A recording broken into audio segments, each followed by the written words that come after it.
So we do good. The only one we haven't been able to get to yet is Russia. And I'm not happy. And I will tell you that Ukraine wants to do something. Again, it's a war that should have never started. If I were president, it never would have happened. I used to speak to President Putin about it a lot. It was the apple of his eye. But once I saw what was going on, I said, you know, they're gonna have a war here. I was outside. Election was rigged. And I was outside looking in, and I said, you know, that thing's going to be a war.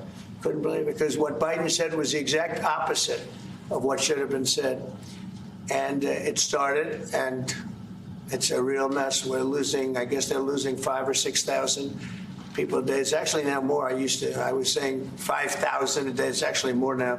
Mostly soldiers, but a lot of people in cities and towns that are getting blown up too. It's a horrible war. And it should be stopped. And so if it's not done, if we don't have an agreement in 50 days, that's what we're doing. Secondary tariffs. And they're biting. And I hope we don't get to the point where we do. But I've been hearing so much talk. It's all talk. It's all talk, and then missiles go into Kiev and kill 60 people. It's got to stop. It's got to stop. But the purpose of this is to say that this is a very big deal we've made. This is billions of dollars worth of military equipment is going to be purchased from the United States, going to NATO, et cetera. And that's going to be quickly distributed to the battlefield. Ukraine will take it up. And, you know, say what you want about Ukraine. When the war started, they had no chance. And they still would have had no chance if the equipment they had the best equipment, because we do make the best planes and missiles, and we make the best military equipment in the world by far. And we have new things coming out that are beyond belief, and I'm very excited about the Golden Dome. It's going to give us very strong protection.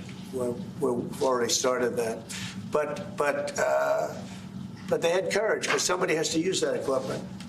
And they fought with tremendous courage, and they continue to fight with tremendous courage. But they don't have, they're losing on equipment, and Russia's really taken a very positive, very strong. I mean, what they've done the last couple of weeks. Without military reasons, so what they're doing is 700 drones a day, missiles, bombing cities. This is not because of military goals. It is just creating panic, keeping people out of their sleeps, hitting towns. Yeah. It's really terrible, and it is meaning a lot of people lose their lives, but also the infrastructure, whole cities being Well, they're wiping out the electric. It's going to take years to rebuild it. That's going to be the next problem. Because, but that's going to take a long time. Cities, many of the cities are knocked down to the ground. Many of the people have left, but many have stayed. I don't know. They actually stay.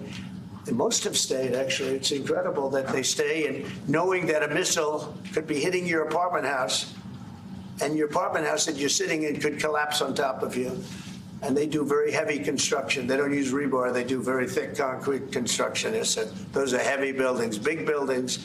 And heavy buildings, and they collapse like they're made out of paper. It's unbelievable to see this happening with people, so many people being killed. So we think we're going to make progress, and we hope we're going to make progress. In the meantime, we're going to get you good service on what you need. And we really became friendly with NATO this last meeting. You know, we went from 2% to 5%, which everyone said was not even a possibility. They weren't paying 2%. Many of them were paying much less than 2%. But even those, since you became president, all committed to the 2% before the summit. And now collectively they committed to the 5%. That's right, they did. They've been very good. And I think I made a lot of friends over there. We had a couple of days of very intensive talks. And they're great people. They're leaders of countries. Many of them great countries, some of them smaller countries, but for the most part, I'd say very solid, strong countries, and very successful. Some of them are among the most successful countries in the world. So that's the story. We hope that's going to have an impact on Vladimir Putin, and we hope it's going to have an impact on Ukraine also. We want to make sure that Ukraine does what they have to do. All of a sudden, they may feel emboldened, or maybe they don't want. You know, this is a very difficult situation. Ukraine wants a peace deal. I think so. And they will stay committed to that. There's no doubt they want it. But the Russians have to become They have to continue to want it, though. Yeah, I agree. But you and I will make sure of that. All of a sudden they get no. You and I will make sure of that. We'll make sure. I feel confident that they will do what has to be done. Plus, we have certain parameters that both sides know, and we already know what should be done. So I think that's going to be it's going to be very strong. We want everlasting peace. Any questions, please? Yes. Thank you, Mr. President. What was the tipping point for you in making this decision? Was it a conversation with President Putin? Was it a piece of intelligence? And why are you giving 50 more days? I think I think it's a very short period of time. I think, don't forget, I've just really been involved in this for not very long. And it wasn't initial focus. This is a Biden war. This is a Democrat war, not a Republican or Trump war. This is a war that would have never happened. It shouldn't have happened. A lot of people being killed. When the final numbers come in, you're going to see a lot more people are being killed in this war than you think, than you've been writing about. It's a very deadly war. They're all bad, but this is a very deadly war. The numbers are going to be far greater. When an apartment house comes down, and they say 2 people were slightly injured. No, many people were killed. And those numbers will be at some point accurately reported. So far, they're not. It's a deadly war. I think that you're just going to see. I think you're going to see strong movement. I hope so. I hope so. And what about the secondary tariffs are very, very powerful.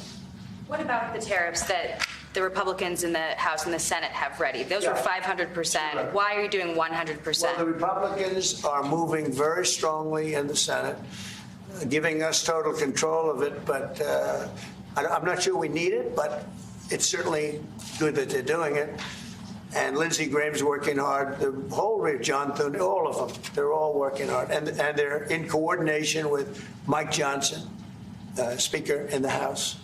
And I think they've actually crafted a pretty good piece of legislation. It's probably going to pass very easily.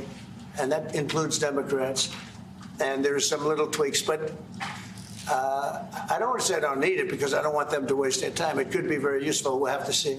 But we can do secondary. We're probably talking about 100% or something like that. We can do secondary tariffs without the Senate, without the House.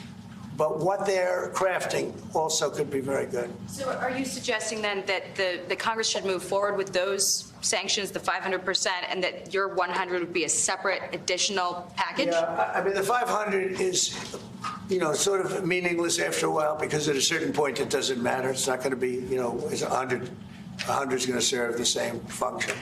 But, I have it at 100%. They may have it. I don't know what they're going to end up with. They may have it at 100 too. They may have it at 500. But they're doing some good work in the House, and I think in the House and the Senate. And as you know, they're coordinated, and they can have it done quickly. They said they'll have it as quickly as I need it. So we'll see. We're talking to him. In fact, John Thune's coming over later on to talk. Did you call for it yet? Yeah, he's going to come over and Thank talk. you, Mr. President. Is it your view that Vladimir Putin mischaracterized his dedication to? Is it your view that Vladimir Putin did not clarify his intention to a peace deal? And what happens now in the next phase? Is there? We're going to see him, and we're going to go for a period of time. Maybe he'll start negotiating. I think I felt, I don't know about you, Mark, but I felt that we had a deal about 4 times. Mm-hmm. And here we are, still talking about it. And he didn't send serious people to the negotiations. So I remember that you were able, with Marco Rubio and with Steve Witkoff, to get these talks going in Istanbul. Yep.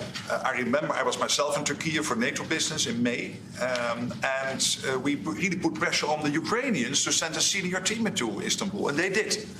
But then the Russians came up with this historian explaining history of Russia since 1250. We thought, and I thought, we should have had a deal done a long time ago. But it just keeps going on and on and on. And every night people are dying. A lot of people, a lot of Russian soldiers are dying, by the way. And a lot of Ukrainian soldiers, too. But a lot of Russian soldiers are dying. 100,000 Russian soldiers since 1st of January. Since January. 100,000 Russian soldiers dead since January. So if anybody in Moscow is listening to this, again, 100,000 dead Russians since January. This is what President Putin is doing at the moment. Yeah, please. Will these be Patriot missiles specifically, or Patriot batteries that you're planning? And when do you Everything. It's Patriots. It's all of them. it's a full complement with the batteries. And when do you expect them to arrive in the Ukraine, sir?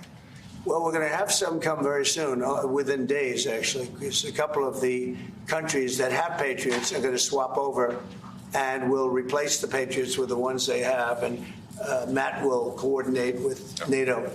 But so it's going to be, they're going to start arriving very soon. And this afternoon, Boris Pistorius, the German defense minister, is visiting Pete Hegseth, the Secretary of Defense, and we'll discuss also, I think, on this whole Patriot thing. Norway is involved, so that's on the Patriots, but this whole deal is also about missiles, about ammunition, so it's broader than Patriots. We have one country that has 17 Patriots getting ready to be shipped. They're not going to need them for them. So we're going to work a deal where the 17 will go, or a big portion of the 17 will go to the war site. Mr. President. That could be done very quickly. Mr. President.